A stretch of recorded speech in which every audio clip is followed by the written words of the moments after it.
Noriu pakviesti į sceną Domą Raulinaitį, Reprise Media skaitmeninės rinkodaros vadovą, kuris būtent mums ir papasakos, kaip per paskutinius 5 metų e-komercija keitėsi.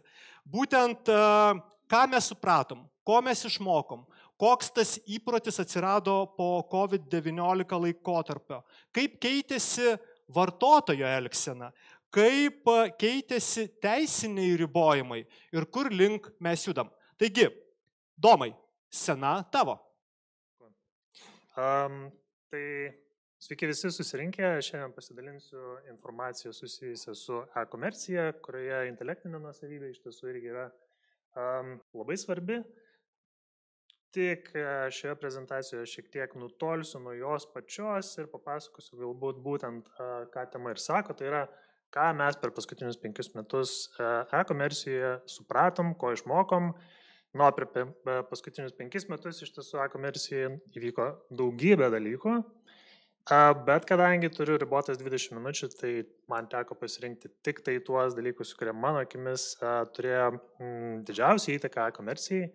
Tad apie juos šiandien ir pakalbėsiu ir papasakosiu savo patirtį per tuos visus 5 metus. Tai pirmasis dalykas iš tiesų, kuris iš tiesų įvyko jau šiek tiek daugiau negu prieš 5 metus, tai buvo bendrasis duomenų apsaugos reglamentas išėjęs 18 metais, bet dar ir šiai dienai yra daugybė e-komercijos verslų ir apskritai verslų, kurie stengiasi atitikti reglamento keliamus reikalavimus. Ir e-komercijos verslai, kai tik išėjo badaras vadinamas, turėjo tikrai daugybę dalykų pasidaryti savo internetinėse svetainėse. Ir per tuos visus 5 metus, stengiantis atitikti reglamento reikalavimus, e-komercijos verslai iš tiesų išmoko labai daug. Kaip pavyzdys, vienas iš dalykų, ką supratom, yra tai, kad yra dalis žmonių, kurie nori žinot, kur ir kaip yra naudojami jų asmeniniai duomenys. Yra kita dalis žmonių, kurie ne tik nori žinot, kur yra naudojami jų asmeniniai duomenys, bet ir nori turėti galimybę valdyti, kas ir kaip yra daroma su jų asmeniniais duomenim. Na ir trečias dalykas, tai yra dalis žmonių, kuriems iš tiesų nei rūpi jų asmeniniai duomenys pasirodo, nei jie nori turėti galimybę juos reguliuoti. Taigi, e-komercijos svetainės, turėdamos prisitaikyti prie reglamentų keliamų reikalavimų, iš tiesų turėjo išmokti keletą dalykų. Pirmas, tai yra apsirašyti privatumo politiką. Antras, suteikti vartotojams galimybę reguliuoti tai vadinamus slapukus, angliškai cookies.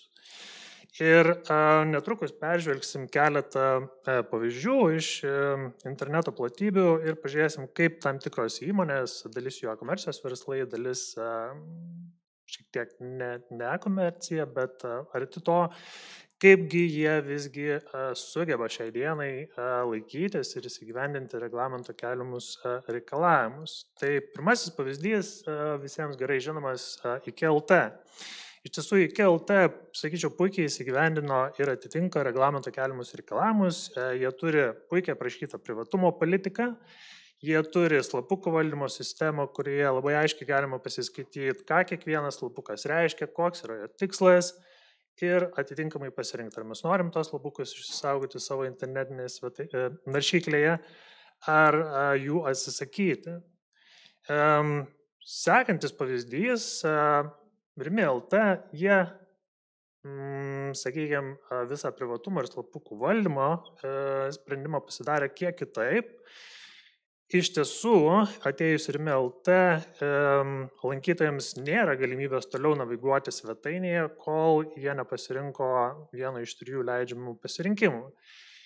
Įdomus sprendimas iš vartotojų, sakykime, gal patirties perspektyvos, sakyčiau, tai nėra idealu, bet badaras, taip sakant, nereglamentuoja, ar galim ar negalim daryti tai, kaip pasidarė Rimi.lt. Bet visa kita informacija pas Rimi yra pakankamai gerai gyvendinta. Paskutinis, įdomiausias iš tiesų variantas, Topocentras. Atėjus į Topocentro svetainę, aš ieškojau, kur aš galiu sutikti su tais slapukais. Pasirodo, reklama yra pirmoje vietoje ir po už reklaminės bėgančios eilutės ten yra pasislėpęs sutikimas su slapukais. Kas dar įdomu to centro atveju, kad jie turi vienintelį mygtuką, supratau. Tai reiškia, kad aš supratau, jog svetainėje yra saugomi slapukai ir naudojami, bet ką aš su jais galiu ar negaliu daryti, dėja, to centras man galimybės šitos nesuteikia. Ir įdomumo dėliai, net jeigu jūs paspaudžiat, supratau, arba nepaspaudžiat, to centras jums vis tiek išsaugos slapukus jūsų naršyklėje. Tai įdomu būtų sužinot, ką institucijos tam tikras galėtų pasakyti apie tokią to centro pasirinktą sprendimo būdą. Einame toliau. Šiek tiek statistikos apie tai, kaip iš tiesų žmonės elgiasi pamatę sutikimo su slapukais bloką. Tai iš tiesų beveik 2/3 žmonių nesigilindami automatu sutinka su slapukais, dar 1/4 šiek tiek apie juos paskaito ir vis dėlto su visais jais sutinka. Ir tada likę maždaug 40% žmonių pasirenka tik dalį slapukų, susipažinę su informacija apie juos, arba tiesiog iš viso jų atsisako. Įdomumo dėliai baby boomerių karta iš tiesų yra labiausiai tokie konservatyviausi. Tik tai apie 30% šios kartos atstovų automatiškai sutinka su slapukais ir net 31, reiškia, kas trečias šios kartos atstovas automatiškai atmeta slapukus. Tai tokie pakankamai kategoriški baby boomeriai pas mus, tuo tarpu Z kartos atstovai, panašu, kad jiems slapukai ar neslapukai nėra tiek svarbu, beveik pusė jų iš karto automatu sutinka su slapukais. Pamatau, sutikau, noriu naršyti toliau, kas čia kaip čia įdomu. Dar įdomu statistika, kiek žmonių apskritai moka išsitrinti arba išsijungti slapukus, kai jau jie yra įrašyti jų naršyklėje. Tai rezultatas iš tiesų, sakyčiau, yra labai geras. 2/3 moka ir žino, kaip tai padaryti. Judant toliau, sekantis įvykis, apie kurį norėsiu pakalbėti, iš tiesų jisai yra šiek tiek primirštas, bet esu įsitikinęs, kad tikrai nepamirštas. Tai yra senas geras mūsų COVID-as. Kuo COVID-as? COVID-as tikriausiai iš visų mano šiandien pristatysimų veiksnių turėjo didžiausią įtaką komercijos verslui. Ir per būtent COVID laikotarpį komercijos verslai ir po COVID iš tiesų išmoko daugybę dalykų. Tai pagrindiniai jų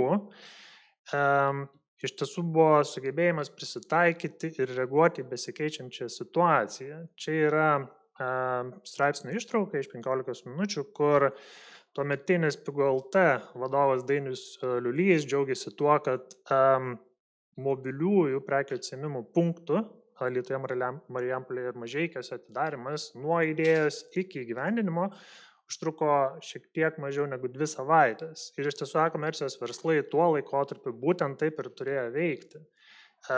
Kuomet tik tai išeidavo nauji COVID apribojimai, paprastai būdavo susirinkdavo komandas, apžvelgdavo, kas tai yra per apribojimai ir, reiškia, būdavo sugalvojama, tai kaip mes galėtume prisitaikiant prie tų apribojimų toliau vykdyti savo veiklą. Tai vienas iš pavyzdžių ir buvo PIGO.lt pasirinkti mobilus prekių atsiėmimo punktai. COVID-as iš tiesų buvo aukso amžius komercijai. Šioje skaidrėje matome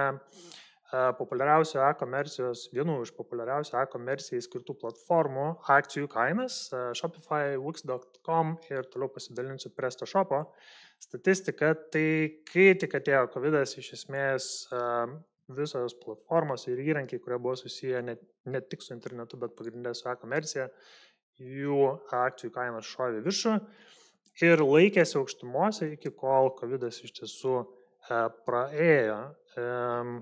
Čia matome būtent vienos iš komercijos platformų kūrimo įrankių augimo tendenciją. Tai kaip matome, atėjus 20 metų antram, trečiam ketvirčiui įsibėgėjo internetinių parduotuvių kūrimas ir natūralu, jog būtent šios konkrečiai platformos vartotojų skaičius pradėjo staiga augti ir jisai pakankamai išliko stabilus iki COVID pabaigos, tuomet buvo šiek tiek pakritimas pasibaigus COVID-ui Ir dabar matome vėl tokį tolygų, bet nebe tokį greitą, galbūt sakyčiau, vartotojų skaičių PrestaShop platformai.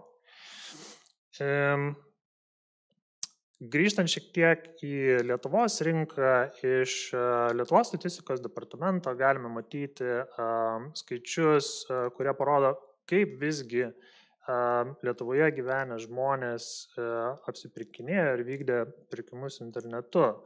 Tai statistika labai iškalbi, iš tiesų matome, kad gaila 19 metų statistikos departamentas jau nebeturėjo, nes tikriausiai būtume matę tą tokį ryškų šuolį iš 19 į 20 metus. Bet 21 metai buvo būtent pats pikas, kuomet jau verslai buvo įsibėgėję ir prisitaikė prie prekybos internetu, fizinės prekybos apribojimų ir žmonių skaičius, kurie per paskutinius 3 mėnesius buvo įsigiję prekes internetu, buvo priartėjęs beveik prie 50%. Taip pat COVID metu įvyko vienas Baltijos, sakyčiau, rinkoje svarbių įvykių, tai Pigu.lt e-prekyvietės atidarimas. Ir, sakyčiau, e-prekyvietė, dar angliškai vadinama marketplace, jinai atsidarė iš tiesų pačiu laiku. Tai nebuvo COVID laikotarpis, tai buvo 2019 metai. Bet nuo pat atsidarimo Pigu.lt turėjo puikią galimybę šiek tiek įsivažiuoti su šiuo naujų sprendimu, naujų produktų.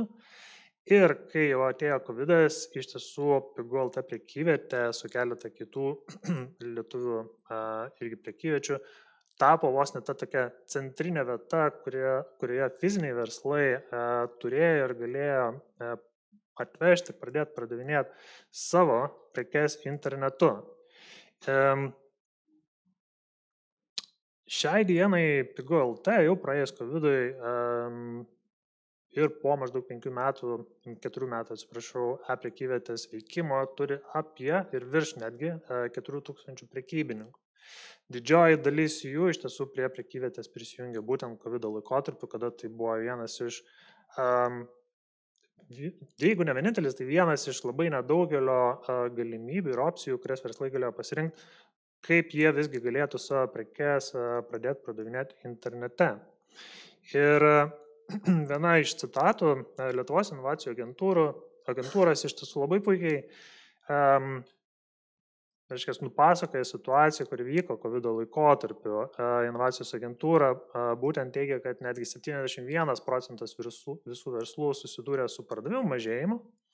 Bet tie, kurie jau turėjo galimybę pardavinėti savo paslaugas ir prekes internetu, pamatė dvigubą augimą, kas yra tikrai įspūdinga, bet esminis, sakyčiau, šios citatos galbūt kertinis dalykas, ką noriu užakcentuoti, tai yra, kad net 5% visų mūsų šalies verslų nusprendė savo prekybą nutraukti fizinėse prekybos vietose ir tęsti tik tai internete. Kodėl? Nes būtent, kai verslai perėjo į prekybą internetu, nemaža dalis jų suprato, kad mano turėta fizinė prekybos vieta iš tiesų įvertinus visus kaštus ir visą galvos skausmą nėra verta to ir tada perėjimas į tik tai internetinę prekybą nemažai daliai verslų pasirodė kaip labai puikia opcija ir iki šios dienos nemaža dalis jų tą veiklą tebevykdo tik tai internete. Baigiant galbūt temą apie COVID ir jo įtaką komercijai, nežinau ar prisimenate, bet įsibėgėjus COVID-ui buvo tokia frazė pradėjus populiarėti, angliškai jie ją visi vadino the new normal, naujoji realybė. Ir visi galvoja, kad tai, ką mes matom COVID metu, kai visi apsipirkinėja internete, vis daugiau verslų pradeda jame prekiauti, taip bus ir pasibaigus COVID-ui. Deja, bet šiai dienai mes turim šiek tiek kitokį galbūt pavadinimą, kurį dabar reikėtų vartoti, tai yra naujoji lėtoji realybė. Ką tai reiškia? Kad tai reiškia, jog e-komercija ir internete vykdoma prekyba, jinai toliau auga, bet nuo dviženklių skaičių jinai po COVID iš tiesų krito iki vienženklio. Ir jeigu žiūrint skaidrėje rodoma projekcija, mes matom, kad iki 26 metų vienženklis tas augimas ir išliks. Na, o fizinis verslas, fizinė prekyba iš tiesų irgi turi tą vienženklį augimą, bet kaip matote, projekcija rodo, jog jos tempai iš tiesų metais su metais po truputį mažės. Sekantis dalykas, kas mano akim iš visų tų daugybės įvykių, kurie turėjo nemažą įtaką komercijai, tai iš tiesų yra nuomonės formuotojai, angliškai influenceriai. Kad suprasti, kiek iš tiesų nuomonės formuotojų rinka yra didelė ar maža, tai 21 metais iš tiesų pasaulinė rinka sudarė apie maždaug šiek tiek daugiau negu 10 milijardų JAV $, bet tuo tarpu 23 metais ta rinka šoktelė jau daugiau negu dvigubai iki beveik 21 su trupučiu milijardo $. Ką e-komercijos verslai, kurie tikrai intensyviai dirba ir dirbo COVID-iniai ypatingai laikotarpį su nuomonių formuotojais suprato, tai vienas iš pagrindinių dalykų iš tiesų buvo tai, kad sekėjų skaičius nuomonės formuotojo yra dar ne viskas. Ir ką aš padariau, iš tiesų pažiūrėjau į keletą mūsų vienų populiariausių influencerių Lietuvoje, manau visiems puikiai žinoma Natalija Bunkė, ir pasinaudojo įrankiu, kuris iš tiesų ką padaro, tai jisai nuskenuoja Instagramo paskyrą ir gali pasakyti, kuri dalis iš tiesų tų sekėjų tikėtina yra nebeaktyvus, kuri dalis yra aktyvus. Tai jeigu paimkime Nataliją, jinai turi o iš tiesų turi 300 000 sekėjų, bet pasak įrankio tik tai pusė iš jų yra aktyvus. Tai iš verslo perspektyvos žiūrint, reiškia, visą tai reikia turėti omeny, nes tai nereiškia, kad visi 300 000 sekėjų į jos talpinamus pranešimus sureaguos. Reiktų labiau tikriausiai tikėtis, kad apie pusę iš jų tik tai kažką padarys. Kita tikriausiai irgi žinoma mūsų influencerė Karolina Mešino, jinai turi netgi 460 000 sekėjų, bet net 300 000 iš jų pagal šitą įrankį yra skaitomi neaktyviais. Dar iš patirties galiu pasidalinti tuo, kad darbas su populiariausiais arba didžiausiais nuomonių formuotojais iš tiesų kelia nemažai iššūkių. Tikrai yra daug niuansų, kuomet verslai ateina į, sakykime, pas nuomonių formuotojus su viena kita ar paslauga ar produktu, kurie su savim, jeigu jos nori reklamuoti, nešasi ir taip vadinama tą privalomą teisinę informaciją.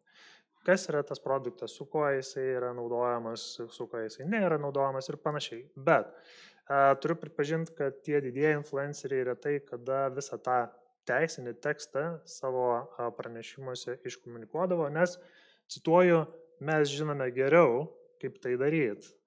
Tai turėkite omeny, kad kartais produktas, kuris reikalauja to teisinio teksto, visgi gali to teisinio teksto ir neturėti pranešime.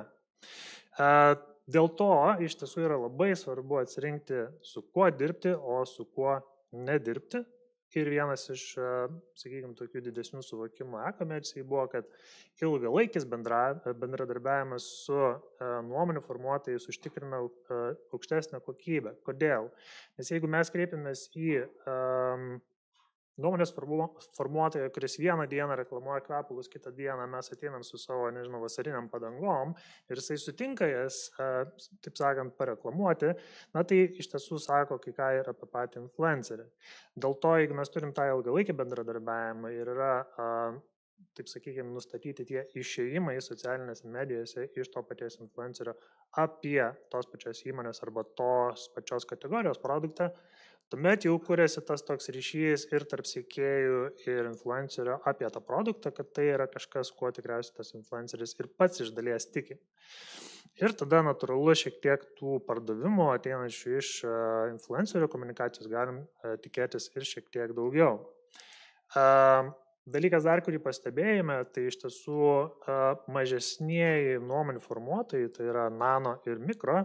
Nano iš tiesų influenceriai, jeigu taip kad suprasti, yra tie, kurie turi nuo 1000 iki 5000 sekėjų. Mikroinfluenceriai yra tie, kurie turi nuo 5 iki maždaug 20 000 sekėjų. Tai su šia kategorija sekėjų iš tiesų dirbti yra fainiausia. Kodėl? Nes jie tiesiog daug labiau stengiasi. Jie yra maži, jie gauna tos produktus, kartais net neprašo atlygio, piniginio atlygio už savo, sakykime, veiklą. Ką jie pasirenka, tai jie pasirenka pasilikti tą produktą, kurį jiems, sakykime, verslai atsiuntė pareklamuoti, kaip tą atlygį už jų įdėtą darbą. Vienintelis niuansas su mažaisiais influenceriais yra tas, kad jeigu verslas tikisi tokios didesnės apimties pardavimų ar to efekto, tai tuomet reikia labai didelės, taip sakau, armijos tų nano ar mikro influencerių, kad tas efektas įvyktų. Dėl to šioje skaidrėje būtent buvo atlikta apklausa ir verslų buvo klausima, tai su kuo jūs planuojate 23 metais dirbti, būtent su kokio dydžio influenceriais. Ir iš tiesų didžioji dalis verslų apsistoja ties viduriuku, tai yra mikro ir makro influenceriai. Kodėl? Nes tokiu būdu galima šiek tiek tikėtis ir to tokio didesnio efekto, platesnio masto, platesnio pasiekimumo, bet ir vis dar išlaikyti tą tokį artumą su savo sekėjais, nes tiek mikro, tiek nano, tiek vis dar makro turi tą pakankamai aukštą įsitraukimą iš savo sekėjų bazės.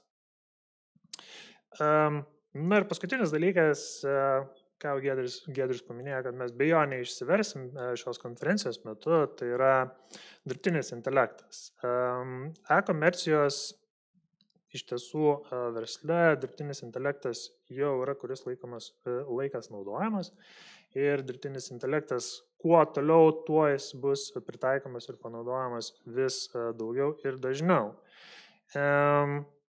Vėlgi, šiek tiek statistikos. Skaidrėje mes matome Google atliekamų, sakykime, paieškų skaičių tokiams frazėms kaip AI arba ChatGPT. Ir jeigu mes matom, kad dirbtinis intelektas kaip tokia tema, jinai buvo pakankamai populiari ir ieškoma internete, konkrečiai Google variklyje, tai išėjus ChatGPT įrankiui, visas tas AI arba dirbtinio intelekto topikas šovė į viršų taip, kaip dar nebuvo iki šiol.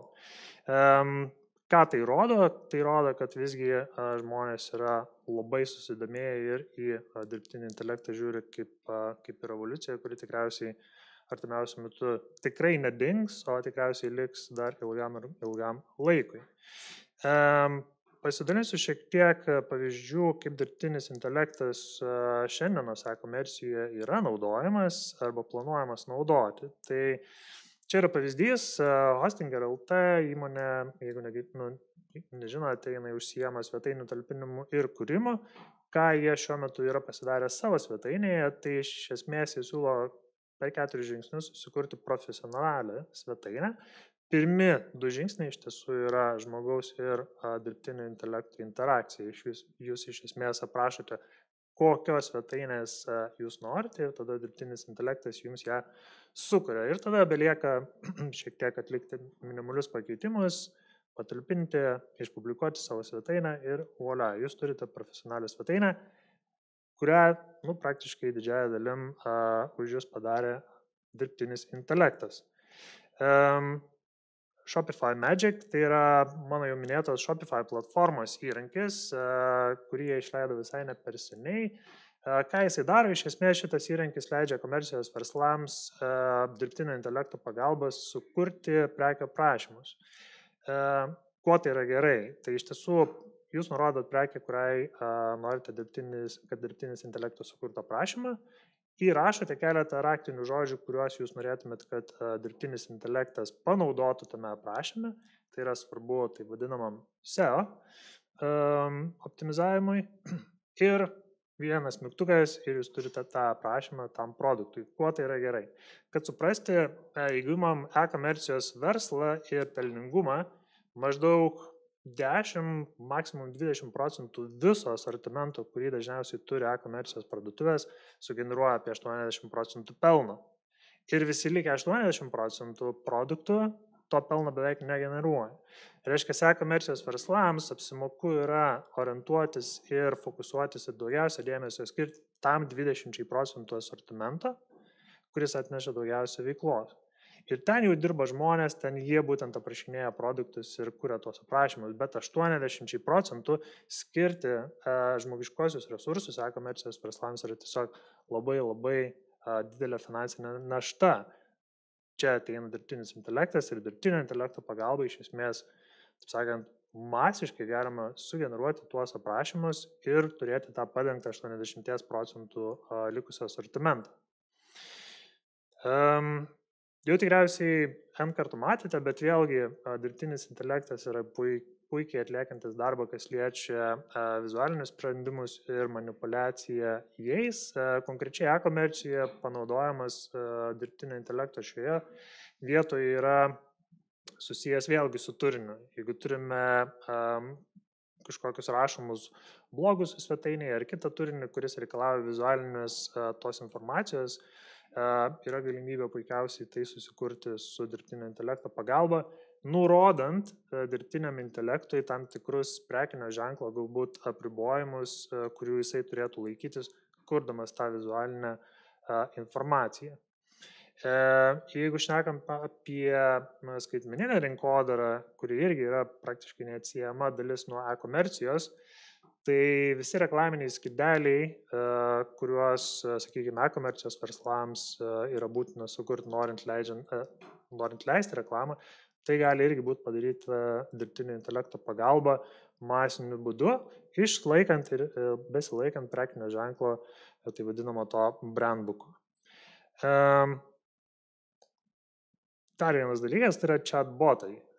Anksčiau chatbotai, tai nėra naujiena chatbotas kaip technologija, bet šiuo metu praktiškai didžioji dalis chatbotų jau pradeda būti konstruojami remiantis dirbtinio intelekto technologiją. Kuo tai yra gerai e-komercijos ir ne tik e-komercijos verslams, dirbtinio intelekto pagalba sukurti chatbotai iš tiesų jau yra pakankamai kokybiški ir jie iš tiesų gali atsakyti į didžiąją dalį klausimų, kurie kyla svetainių lankytojams ar apie produktus, ar apie paslaugas. Ir vėlgi iš verslo perspektyvos žiūrint, iš kaštų perspektyvos, tai jeigu mes iki šiol turėjom klientą aptarnavimo centrus, kuriuose dirba žmonės, tai didžioji dalis, nemaža dalis tiksliau tų užklausų jau gali būti apdorojamos ir administruojamos chatbotų. Na, užklausos, kurių visgi chatbotai nepavyks, sakykime, atsakyti ir suadministruoti, toliau gali būti perkeltas žmogiškesniams resursams, bet iš kaštų perspektyvos tai yra tikrai puikus būdas šiek tiek susioptimizuoti veiklą. Šioje skaidrėje matome, ką tai yra Udemy. Udemy yra viena populiariausių mokymų platformų internete, kurioje žmonės gali susirasti įvairiausius mokymus apie įvairiausius įrankius ir temas. Šiai dienai apie konkrečiai ChatGPT mes turime jau arti 8000 mokymų vien tik Udemy platformoje, nekalbu net apie kitas platformas, kurios siūlo irgi mokymų programas.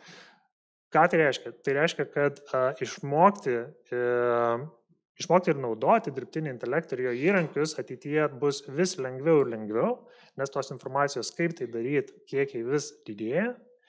Ir didžioji dalis e-komercijoje ar su jie susijusių žmonių iš tiesų jau suprato, kad be dirbtinio intelekto ateityje nelabai išsivers. Ir iš tiesų, kai tik tai išėjo ChatGPT kaip įrankis, užklausų kiekis Google paieškoje susijusių su ChatGPT mokymu ar mokymais irgi šovė tiek pats taigi kaip ir pačio ChatGPT informacijos paieškų skaičius.